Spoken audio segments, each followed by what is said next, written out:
Ini hadis yang menceritakan tentang as-salah. Ini hadis tentang as-salah tadi.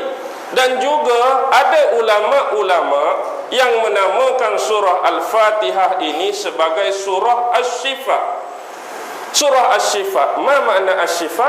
Asy-Syifa ialah penyembuh. Penyembuh ini ada satu riwayat yang datang walaupun hadis ni secara marfu'. Hadis secara marfu' sampai kepada sahabat Abi Sa'id Al-Khudri radhiyallahu taala anhu.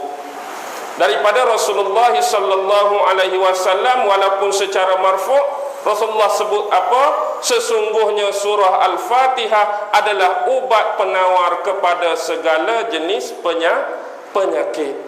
Walaupun dia bertaraf marfu' sampai kepada sahabat Abi Sa'id Al-Khudri. Dia ni jadi ubat, jadi penawar kepada segala jenis penyakit kecuali mati. Mati tak ada lah. Walaupun mati pun baca Fatihah.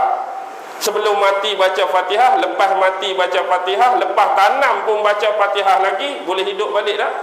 Tak boleh hidup dah. Jadi sebelum kita sampai tahap tu, waktu nyawa duk masih ada, roh ni masih ada, masih hidup, masih bernafas, banyakkanlah melafazkan ayat-ayat daripada surah Al-Fatihah.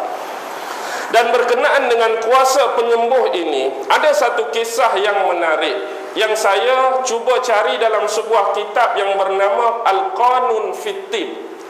Qanun Fit Tibb inilah undang-undang dalam ilmu perubatan. Siapa pengarang dia? Ibnu Sina. Semua orang kenal Ibnu Sina, seorang tokoh perubatan Islam, walaupun dia sendiri memang seorang Syiah Ismailiyah. Tapi sebab kita kenal dia tu sebagai tokoh perubatan, akidah dia kita pandang ke tepi. Ibnu Sina adalah Syiah Ismailiyah. Tetapi dalam waktu hidup dia, sebab dia terkenal dengan ilmu perubatan, tetapi dia tak terkenal dengan ilmu lain. Ilmu ini pecah bila dahulu waktu saya berada di Mesir, seorang kawan saya yang berkesempatan mengunjungi bumi Turki. Di sana dia menemui makhtutat. Bila saya sebut makhtutat, adalah kitab-kitab tulisan tangan yang belum dibukukan, yang belum dijilidkan. Maksudnya tak masuk kilang untuk dibukukan, nama dia makhtutat. Tulisan tangan Ibnu Sina, tafsir Al-Quran berjumlah 8 jilid. Maksudnya dia bukan sahaja terkenal dengan ilmu perubatan, dia juga hafaz Al-Quran, hafaz hadis-hadis Nabi. Dan dia juga mengarang kitab tafsir, tapi dalam bentuk makhtutat, tidak dibukukan. Bila kawan balik cerita tu, baru kita sedar yang Ibnu Sina ada keistimewaan dan keupayaan lain dalam mengarang kitab tafsir. Cuma isi dia pembahasan tentang ayat-ayat, tafsiran tentang ayat-ayat, wallahu alam, sebab saya tak tengok. Cuma itulah yang diceritakan oleh sahabat. Suatu ketika Ibnu Sina ni sebagai seorang tabib, seorang doktor terkemuka pada waktu tersebut, tiba-tiba pesakitnya datang daripada kalangan seorang anak raja, yang mana dia datang ni dalam keadaan subul, keadaan muyung, keadaan jenis. Bapak dia cakap tak mau makan, tak mau minum. Dengan istilah lain orang sebut makan tak lalu, mandi tak basah.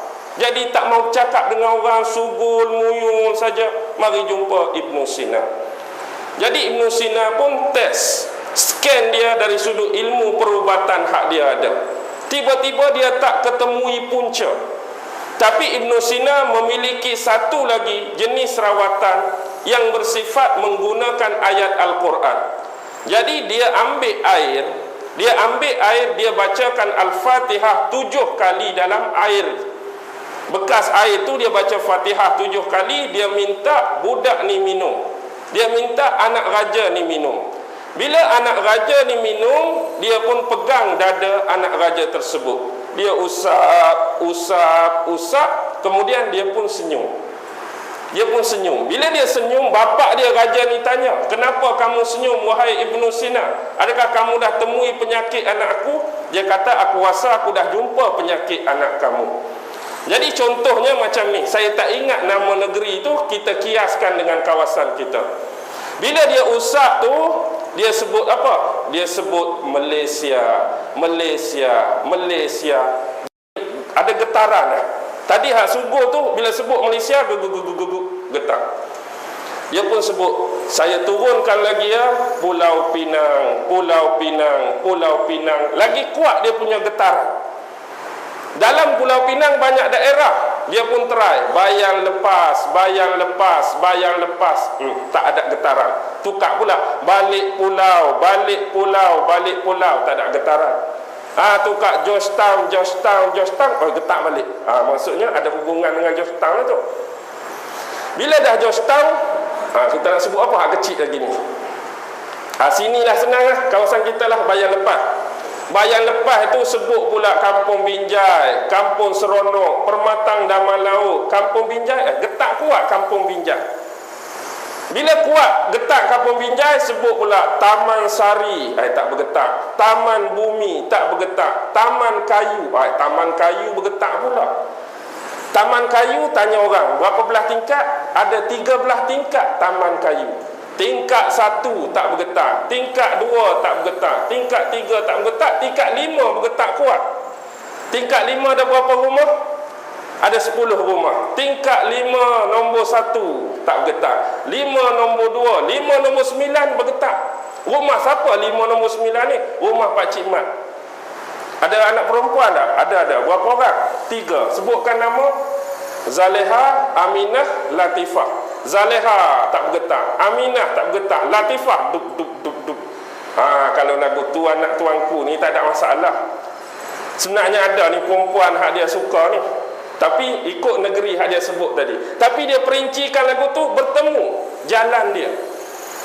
Maksudnya dia tu memang dah jumpa seorang perempuan hak dia duk gila, hak dia duk suka. Dia sugul sebab perempuan tu rakyat biasa. Takut dia nak minta kahwin dengan bapak dia, takut bapak dia tak suka, takut bapak dia tak berkenan.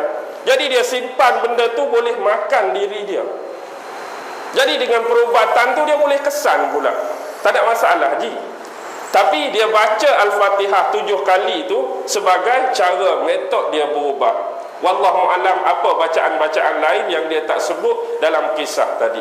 Tapi nak cakap dia sebut ayat tu 7 kali, dia himbus bagi dekat budak tu minum, kemudian dia usap. Hak ni kita kena belajar lebih lagi kot.